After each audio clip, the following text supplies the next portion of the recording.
5월 25일 하늘에서 내리는 일용할 양식 하나님의 말씀은 창세기 47장 13절에서 20절까지 말씀입니다.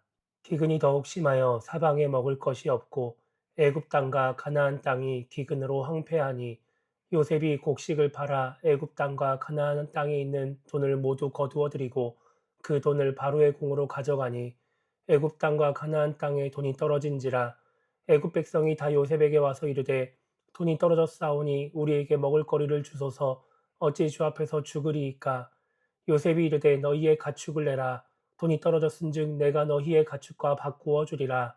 그들이 그들의 가축을 요셉에게 끌어오는지라. 요셉이 그 말과 양떼와 소떼와 나귀를 받고 그들에게 먹을 것을 주되 곧 그 모든 가축과 바꾸어서 그 해 동안에 먹을 것을 그들에게 주니라.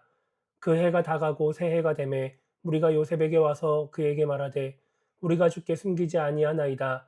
우리의 돈이 다하였고 우리의 가축대가 주께로 돌아갔사오니 주께 낼 것이 아무것도 남지 아니하고 우리의 몸과 토지뿐이라.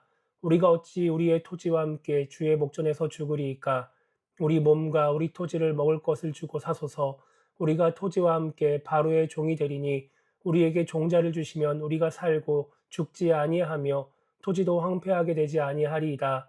그러므로 요셉이 애굽의 모든 토지를 다 사서 바로에게 바치니 애굽의 모든 사람들이 기근에 시달려 각기 토지를 팔았음이라. 땅이 바로의 소유가 되니라. 아멘. 오늘 우리가 읽은 말씀은 흉내 때에 바로를 위해 일하는 요셉의 모습을 기록하고 있습니다.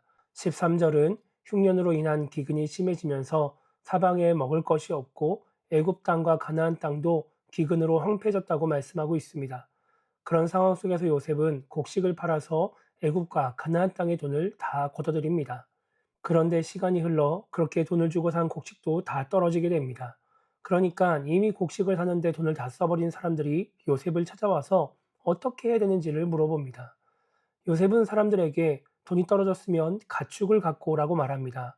그래서 사람들은 가축을 끌어오고 요셉은 가축을 받고 한 해 동안 먹을 곡식을 내어줍니다. 그렇게 또 한 해가 지나고 새해가 되자 곡식이 떨어진 사람들은 또 요셉을 찾아왔습니다. 그리고 이제 자기들에게 남은 것은 몸과 토지뿐이니까 토지를 받고 곡식을 달라고 요청을 합니다.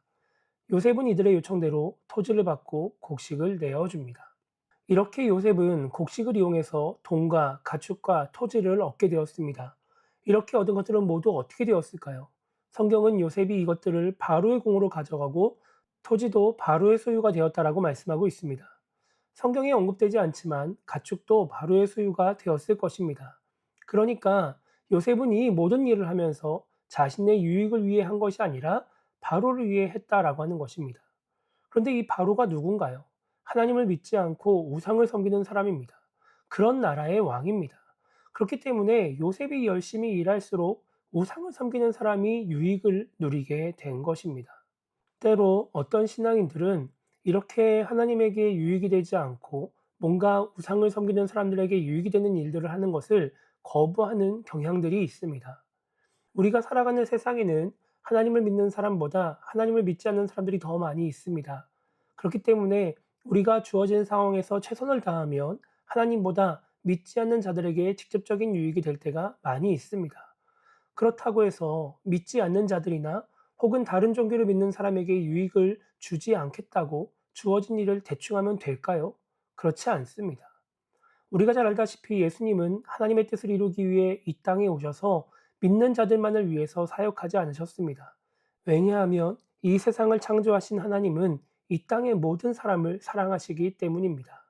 그렇기 때문에 하나님을 믿는 우리가 해야 할 일은 의도적으로 하나님에게 해를 끼치려 하지 않는 한, 또 의도적으로 우상을 숭배하려고 하지 않는 이상 최선을 다해서 우리에게 주어진 삶을 살아가는 것입니다. 그렇게 함으로써 하나님을 믿는 사람이나 믿지 않는 사람 모두에게 유익이 되는 것이 우리가 해야 할 일인 것입니다. 성경에 보면 요셉이나 다니엘이 그렇게 하나님을 믿지 않는 나라에서 최선을 다해서 주어진 사명을 감당함으로써 그 나라에 유익이 되고 또한 그 속에서 하나님의 위대하심을 드러내게 되었음을 우리는 알고 있습니다. 우리도 그렇게 함으로써 최선을 다해 우리에게 주어진 삶을 살아감으로써 우리 주변 모든 사람에게 유익이 됨으로써 우리 삶 속에서 하나님을 드러내야 하는 것입니다. 그래서 오늘 하루를 시작하면 우리가 이렇게 기도했으면 좋겠습니다. 최선을 다해 우리에게 주어진 삶을 살아감으로써 믿는 자나 믿지 않는 자 모두에게 유익한 사람이 되게 달라고 기도했으면 좋겠고요. 우리를 통해 믿지 않는 자들에게 하나님이 드러날 수 있게 달라고 기도하며 오늘 하루를 시작했으면 좋겠습니다. 오늘은 주일입니다. 하나님께 예배하며 또 하나님의 은혜를 경험함으로써 하나님만을 위해 또 우리만을 위해 살아가는 것이 아니라 이 땅 많은 사람들에게 유익이 되는 삶을 살아감으로 말미암아 살아계신 하나님을 드러내며 살아가는 우리 모두의 삶이 되기를 주님의 이름으로 축복합니다.